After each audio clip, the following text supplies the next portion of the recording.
An airplane, 134 people, and for 9 years, the world believed that they were all dead. The government stopped the search, but then a radio call shook the entire world. Mayday, Mayday, we are alive. On the night of December 27, 1948, the world's largest passenger aircraft, the Douglas DC-3, took off from Miami for Florida.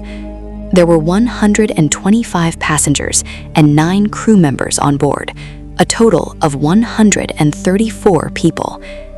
Flying at an altitude of around 8,300 feet over the North Atlantic Ocean, the aircraft was moving forward calmly at a speed of 180 miles per hour. It was exactly 8:13 p.m., and in the cockpit, Captain Robert Miller and his co-pilot were monitoring everything as normal. They had no idea that within moments, everything was about to change. But suddenly, their contact with San Juan Air Traffic Control, or ATC, began to weaken. Captain Miller reported that they were facing a minor technical issue, but a slight nervousness could clearly be felt in his voice. That turned out to be his last transmission. Within just 10 seconds, the aircraft disappeared from ATC radar forever, and its last known location was recorded right in the middle of the Bermuda Triangle. What happened that night was far more terrifying than a simple technical failure. The aircraft had become trapped in a vortex inside the Bermuda Triangle, one of the most mysterious places in the world, something no one had ever heard of or seen before. In the blink of an eye, screams filled the cabin. Captain Miller tried with all his strength to control the plane, but the situation had completely slipped out of his hands. The storm had engulfed the entire aircraft, tossing it like a toy. One by one, all the plane's electronic systems, the compass, and the radar shut down.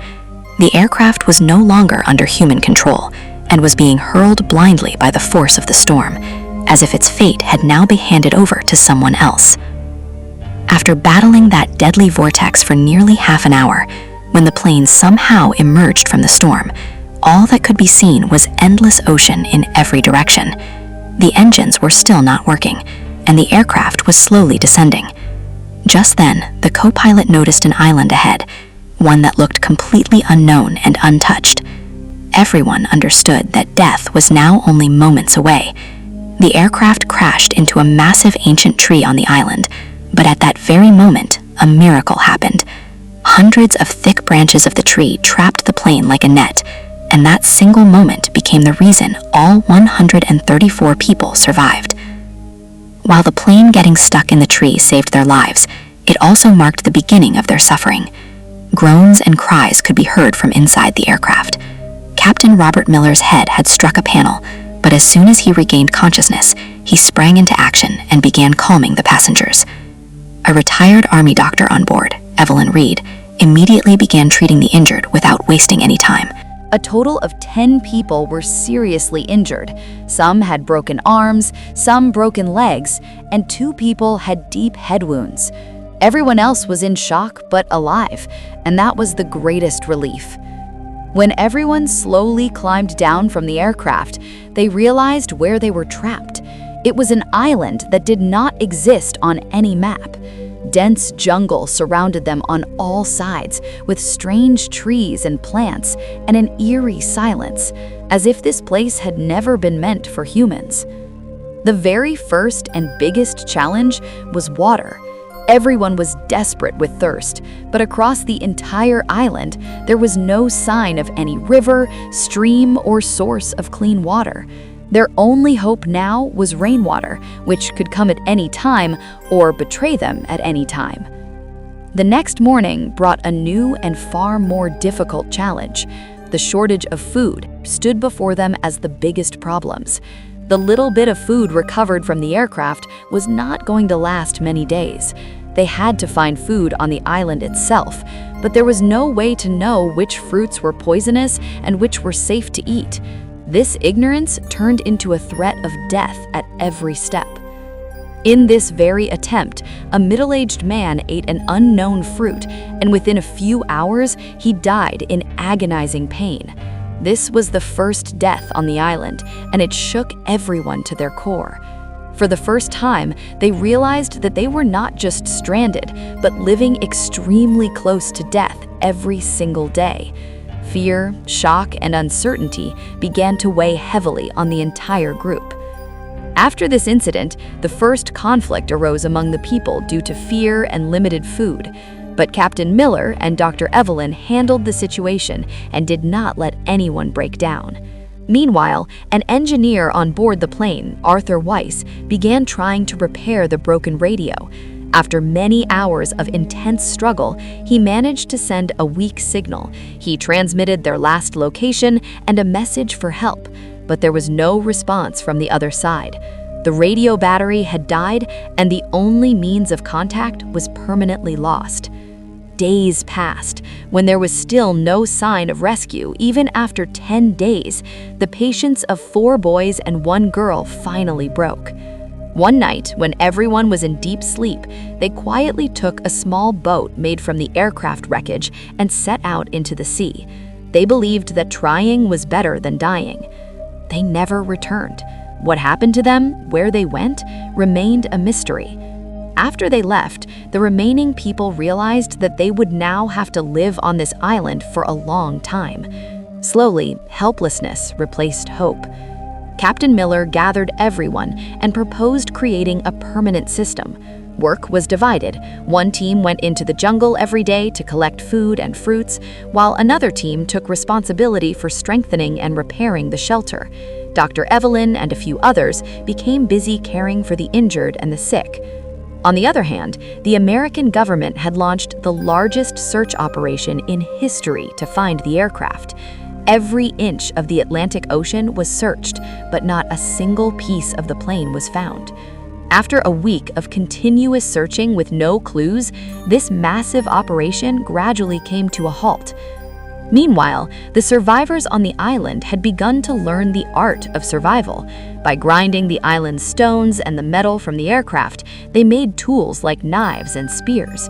The biggest challenge were the island's wild boars, which lived in herds and attacked their camp at night. A hunter trainer who was on the plane taught people how to use spears and set traps. After many days of planning and practice, they hunted their first wild boar. It was a terrifying yet emotional moment. 2 people were injured during the hunt, but when they returned to the camp with the prey, it was not just food. It was a victory of their unity and determination. Using broken coconut trunks along the shore, they wrote "Help" in huge letters on the sand, hoping that a passing ship or aircraft might see it. Every day, they kept their eyes fixed in that direction. 6 months had passed. For the outside world, Flight NC-16002 and the 134 people on board had become an unsolved mystery. After spending $45 million, the American government officially shut down the search operation and declared everyone missing. Their families were informed that there was no hope of their return. But on this unknown island, life somehow continued. Those who were seriously injured slowly began to recover under Dr. Evelyn's care and started helping with small tasks. Still, due to illness and despair, a few more people died. Now, only 114 people remained on the island. They began burying their dead with respect and became each other's emotional support.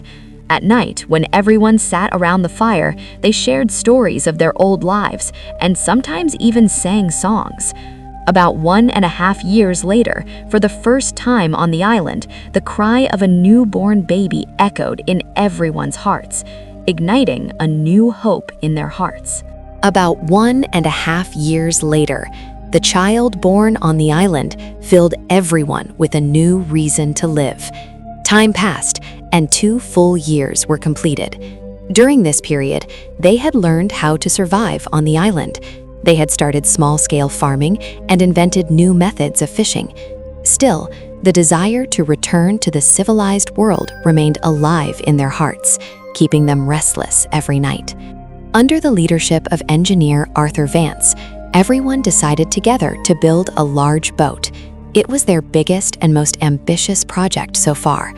After months of hard work, they built a large and sturdy boat using aircraft parts, wood, and vines. The day they launched that boat into the sea was nothing less than a festival. 25 of the strongest and most experienced people were put on that boat with a promise that they would return with help. The boat sailed fine for a few miles away from the island, but then the weather showed its true nature.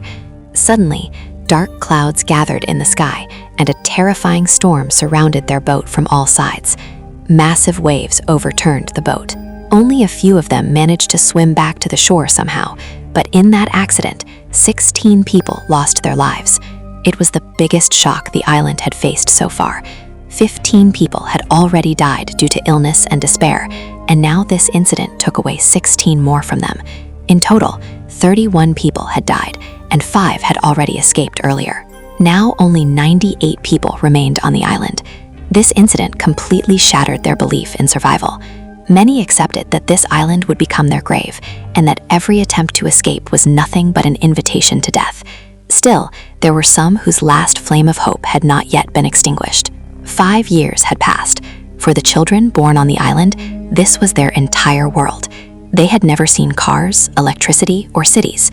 The adults told them stories of their old world, which felt no less than fairy tales to those children. But over time, cracks began to appear in their society. The island's natural resources, such as certain fruit-bearing trees and small animals, were slowly declining.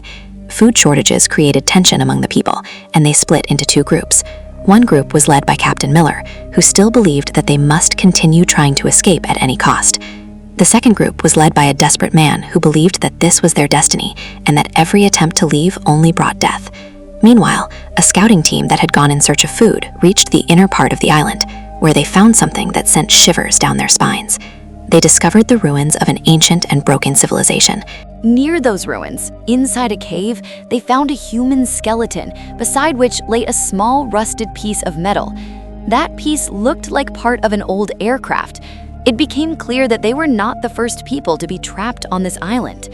The mystery of the Bermuda Triangle grew even deeper. Was there a curse on this island? Did every human who came here die here? These questions strengthened fear and despair in their hearts. 7 years had passed, and during these 2 years, 16 more people had died due to tension, illness, and lack of food. Now their number had dropped to just 82. People had almost given up hope of living and were merely passing their days somehow. Then, one afternoon in the 8th year, a terrifying cyclone struck the island. Strong winds and torrential rain completely destroyed their shelters and crops. They stood trembling under the open sky, soaked and shivering, thinking that perhaps the end had come. But just a few weeks later, the island shook with a powerful earthquake. The ground trembled as if it would split apart. Mountains began to collapse and trees were uprooted. Everyone ran in different directions to save their lives. Unknowingly, this very earthquake was about to become the reason for their rescue. Due to the earthquake, the aircraft wreckage that had remained in the same place for years shifted from its position. Some wires and equipment buried beneath it were exposed. A few days after the earthquake, when everything had calmed down, engineer Arthur Vance was inspecting the broken wreckage. That's when his eyes fell on the aircraft radio, which was now lying at a different angle. At the same time, according to scientists, an intense solar storm, a solar flare, occurred, affecting Earth's magnetic field. Perhaps due to this cosmic event or the reconnection of the shaken wires, a miracle happened. The moment Arthur pressed a switch on the radio, a faint crackling sound came from it. His heartbeat raced. With trembling hands, he connected the remaining wires, and for the first time in 9 years, the green light on the radio turned on. He immediately picked up the microphone and said in a shaking voice, "Mayday, Mayday, Mayday! This is flight NC16002. Is anyone listening? We are alive." When the operator sitting at Miami Air Traffic Control heard this message, he could not believe his ears. But when Arthur gave the aircraft registration number, the captain's name, and the flight date, silence fell over the entire control room. The American government immediately restarted the rescue operation. The people on the island kept lighting fires day and night to create smoke signals. A full 9 years had passed. One morning, when the remaining 82 people woke up, they saw a small dot on the distant horizon. That dot slowly grew larger, and finally, it turned out to be a United States Navy ship. At the sight of that ship, 9 years of pain, suffering, and waiting burst into a flood of tears. People were crying, laughing, and hugging each other. When the rescue team landed on the island, they were stunned by what they saw. Those whom the world had believed dead 9 years ago were now standing right in front of them. The story of their return shook the entire world. 1 year later, in 1958, author James Baldwin wrote a book based on the experiences of these survivors, titled Lost in the Echo of 9 Years: Survival of Flight NC-16002. The book became one of the best-selling books in America and proved that even a small ray of hope can pierce through the darkest darkness.